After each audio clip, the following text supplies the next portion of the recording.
When we were thinking about Bakersfield and speakers of the House, we normally think of Kevin McCarthy, and that was up until last year. And then we had a visit from another speaker, Speaker Mike Johnson, who came through in this last day to talk with Representative David Valadao and some of these other Central Valley Republicans about pushing them past that 50% mark and keeping them in office going forward. Brittany, starting with you, know you worked for Kevin McCarthy as Speaker of the House. What is the importance of coming here and fundraising for candidates that are in these very pivotal swing districts for Republicans? As we've talked about, the road to the House is going to be paved through New York and California. And so for Mike Johnson to be here, Scalise was also here, right, as we're only a couple of weeks away. I mean, that's really important. I will say, though, I did read some of those transcripts. I wish that Johnson would have been a little bit stronger in his confidence when talking about Valadao winning. He's like, I think we're going to win. No, what you say is, Valadao is the best man for this job in this seat. He's done an incredible job in Congress, and he's going to win this seat. I wish he would have been, more like stronger in that conviction. But them being here, it's a testament to how important this seat is, how important it is to keeping Valadao in order to keep the majority. And great for Valadao. More money, more fundraising, more up and on the air and stuff like that. And I think that he's going to pull it off. I really do. Yeah, and Tim, to you, I mean, do you think that this is the pivotal seat for Californians or for Republicans to keep in California? This one, I'm sure, along with the Duarte seat a little bit further north.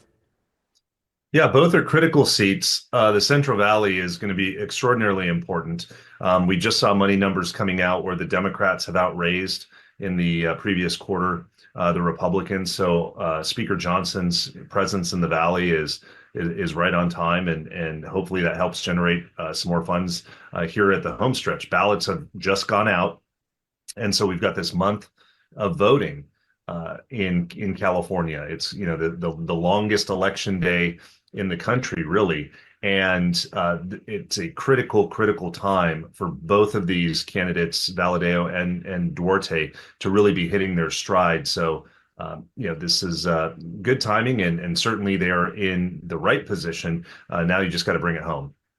And last time the House elections happened, I was in Wyoming, just north of Colorado. We were covering the Colorado races, and there were these two races that were taking forever, and national media was paying attention to. One was the Colorado seat with Boebert, and just narrowly beating a Democrat in a seat that any really other Republican would probably win by a lot. And the other one was the Duarte Gray one, which took a very long time to Yep. count. I think, what is it, less than 500 votes that separated the two candidates at the end of the tally. And then now we go back to this year. And I know one of the things for Johnson, too, it might be, I don't know if it's still fresh in the former president's mind about Valadao being one of the two Republicans, House Republicans, still standing to vote to impeach him the second time around. Is that something that the speaker knows, that he walks this fine line between, okay, let me say some things, but maybe not maybe be too praiseworthy to the fact that it catches national media attention? Well, maybe that's why he didn't come out and swinging support of him the other day. I mean, he was there. He's obviously supportive, but like I said, I don't think he had the strongest language in the way that he was talking about Valadao. So maybe that was him trying to toe that line. Or, perhaps McCarthy was just a better orator, but maybe I'm just biased when it comes to that sort of thing. Yeah, it's a tough spot to be in. The former speaker, McCarthy, he had to deal with it as well. What if Trump wins and it's a Republican speaker again? They will have to deal with it, whether it's Johnson or somebody else. That we've seen this time and time again. I mean, there was a border legislation. There was a piece of border legislation earlier this year that was in the Senate that was bipartisan, and no piece of legislation is going to be perfect, but had a lot of support. And then Trump came in and said, "No, I need something to run on," basically, and that bill got totally squashed. So we're always trying to find that balance as Republicans of being able to move forward in a good way, but also, Trump putting the kibosh on a lot of things. And I don't think he's going to say anything about Valadao this time around. I think he's got a lot bigger fish to fry for 2024, but he's always saying something a little unexpected. So who knows? But yes, I think ultimately it's always a fine line have to toe. And then Tim, with Biden winning this district by double digits in 2020, and then at the same time, Representative Valadao, of course, pulling out the victory. in that same area. It's a weird district in the way that it's drawn up. I know a number of Republicans would like to use the term gerrymandering for that district, and it is drawn very interestingly that you have really parts of the Central Valley that are hours away from each other that happen to be in the same district. What is your knowledge of the Central Valley over the years and just kind of what the voters are looking for this time around? Well, you go back decades, and the Central Valley has a history of electing Democrats into Republican seats and Republicans into Democratic seats. We've got, the term Valleycrat that used to be kind of talked about quite a bit. These Democrats that were more conservative than some Republicans in Congress that would get elected. I think what we have here, today in 2024 is a holdover of that. But with that, you've got some extremely strong Republican candidates who have a proven record of, winning in these areas and getting Democrats to cross over. And you have a lot of these Democrats and independents in the Valley and Republicans too, who tend to look more at the candidate than they do necessarily the partisan registration. That's what history has shown. And I think that both, Valadeo and looking at Duarte to the north, both have demonstrated that they can certainly, pull votes from the other side of the aisle. The question will be kind of what the environment is in 2024. We see nationally that more people identify themselves as Republicans more than Democrats. The Republican brand is kind of on an upswing right now in 2024. We didn't necessarily have that in 2020. And whether or not that holds true and consistent and remains and carries over into the Central Valley into these particular seats, we'll see when all the votes are counted. But certainly, I think we've got an overall general better environment in 2024 for Republicans to run in than we did in 2022 and 2020. And then, as far as the Senate is concerned, we want to transition over this topic because we had the Garvey and Schiff debate for the first time last night, just the head on between the two of them. Some interesting moments there. But if we go back to the Senate debate that happened in January, that was hosted by Fox Los Angeles, one of the things that I thought was really interesting during that whole debate was, and during the ad campaign that followed, was that Schiff was really trying to get Garvey to be the person that he ran against, really wanted to avoid any sort of race against Katie Porter, trying to paint Garvey into the picture that he was able to so successfully paint Trump into in the national landscape, national media during his years of impeachment and just years of then becoming the Trump guy that national media would turn to as the commentator on all things related to Trump and try to attach that to Garvey. And in some ways that buoyed Garvey up into the nomination because you had a lot of Republicans who would watch and say, hey, this guy has such a close connection to Donald Trump, and he's making Adam Schiff upset. There must be something good about him. What do you make of this race now that we're past the point of saying, okay, maybe Steve Garvey, we don't know exactly what he has as far as being a candidate. Now we kind of start to know, we start to see some policies. He's maybe not as sharp as Schiff is on policies, and that's what you can expect from maybe a former baseball player as opposed to a guy who's been in the House for almost 3 decades. But what do you make of this state of the race now? Does Garvey have more of a chance than we thought he did back in the March primaries? Tim, to you. California voters, I don't think are equating Donald Trump and Steve Garvey. I think it's a tough stretch to make, even as much kind of branding as Adam Schiff tried to do on Steve Garvey in the primary. That is a leap. But what they do have is the fact that Steve Garvey is a Republican in California and running statewide. And even if you are to get maybe 5-10% of crossover votes of Democrats, and you're able to win half of the independents, or even even as much as 60% of the independents, you're still looking at a delta, a huge delta of voters that are going to be voting Democrat, and that has they have a significant majority statewide in California. So that is a huge hill for somebody like Steve Garvey to overcome. You really have to pull statewide 15-20% upwards of that of Democratic votes in the state, win about 60% of independents, and then take all the Republican votes, and that just kind of makes it even. essentially, and gives you a chance at pulling out on top. So the numbers are not there necessarily statewide for a Republican. Doesn't mean it's impossible, but certainly a Republican has a lot of work to do, has to spend a lot of money in a state like California in order to convince Democratic and independent voters that, hey, they are a Republican that those Democratic and independent voters can vote for. Yeah, and Brittany, I mean, we've seen Steve Garvey, I guess, now for some time as a candidate. And we're kind of finding with him is he'll make some references to policy. You're not going to find a ton of policy from him. If you go to his website, you're going to find more things about his store and campaign merchandise that he's selling. So maybe that's a good thing on his end. And it is, I guess, a very useful campaign tool because he really is connecting with voters, I think, based off of his experience as a baseball player. There's a lot of people that still recognize him, even those younger people today.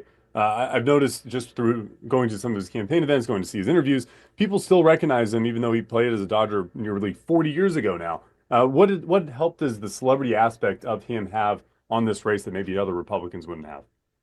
I think the fact that California has a top two primary system still for the foreseeable. I mean, I think it's terrible. I think we shouldn't be doing that. I think it gives Republicans never an opportunity to really talk to and connect with their neighbors and run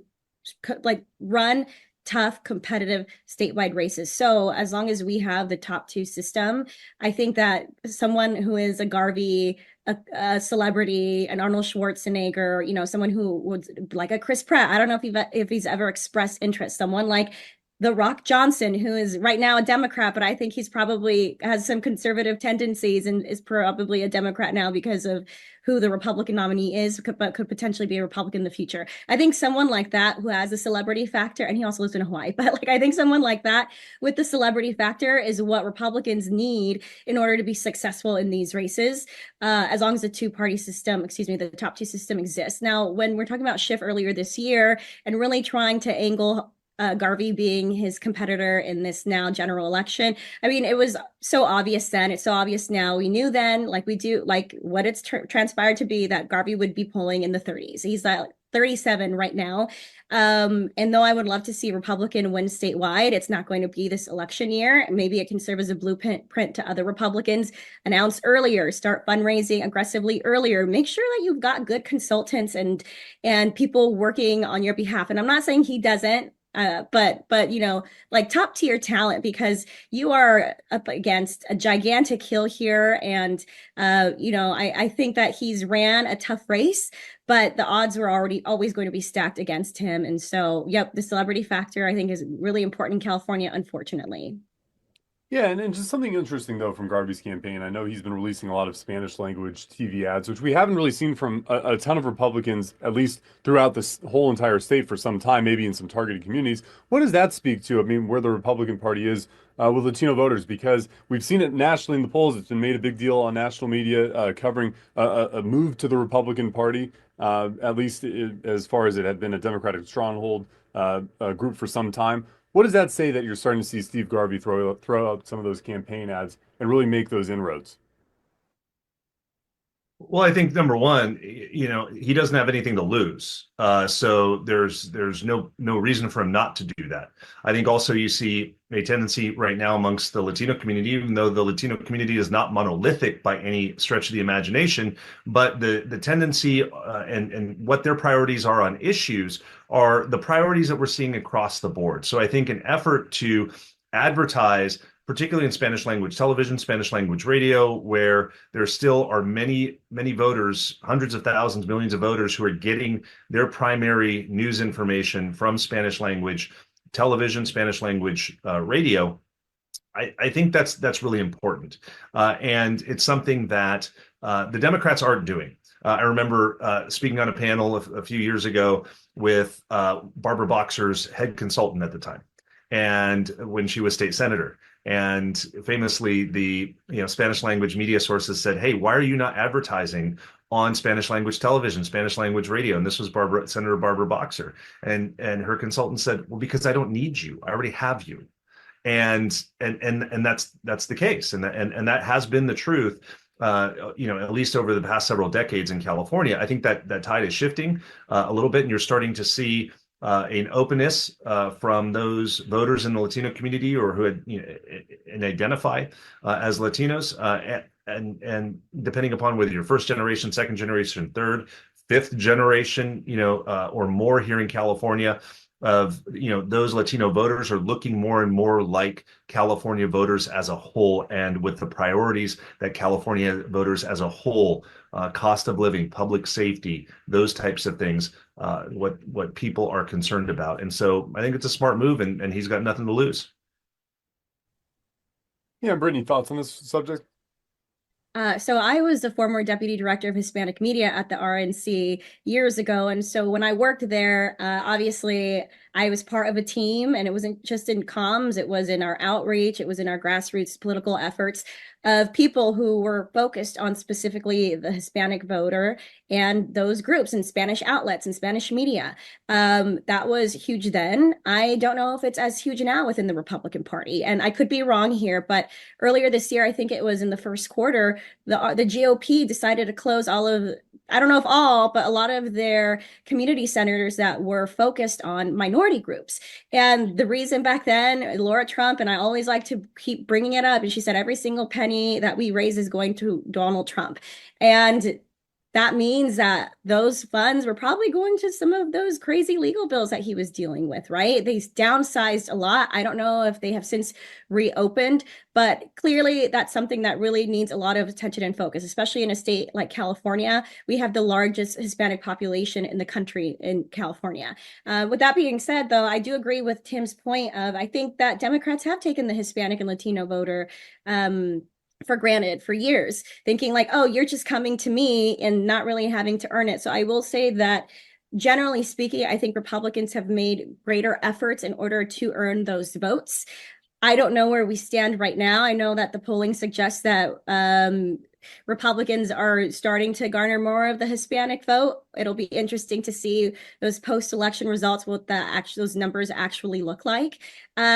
But it's something that we're going to have to continue working on.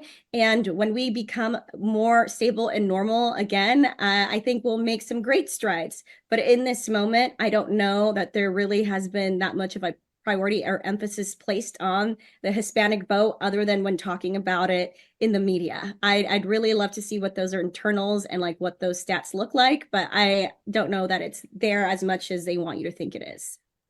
And Tim's point too, I mean, is so important about, there's so many different groups within Latino and Hispanic voting communities that, you have people that are across the country that are much different voters in Florida that are voting as far as the Venezuelan and Cuban population than what you have here in the Central Valley, which is more Mexican American and Central American communities. And of course, there's the difference is what Tim was saying too. I mean, really seeing California voters. Really seeing Hispanic voters here becoming California voters more like that the longer that they've been in the state. So something to watch too. I think you can also probably make the point the California Republican Party much different than the rest of the Republican parties across the rest of the state, and each of them would probably make the same claim no matter which state you jump to. Probably Arizona looking at you the most at the moment, but something interesting as well. I think what is the importance of the Central Valley Latino voters, Hispanic voters in these two congressional races, particularly Valadeo's race and then Duarte's race, as well as Republicans look to hold those two seats?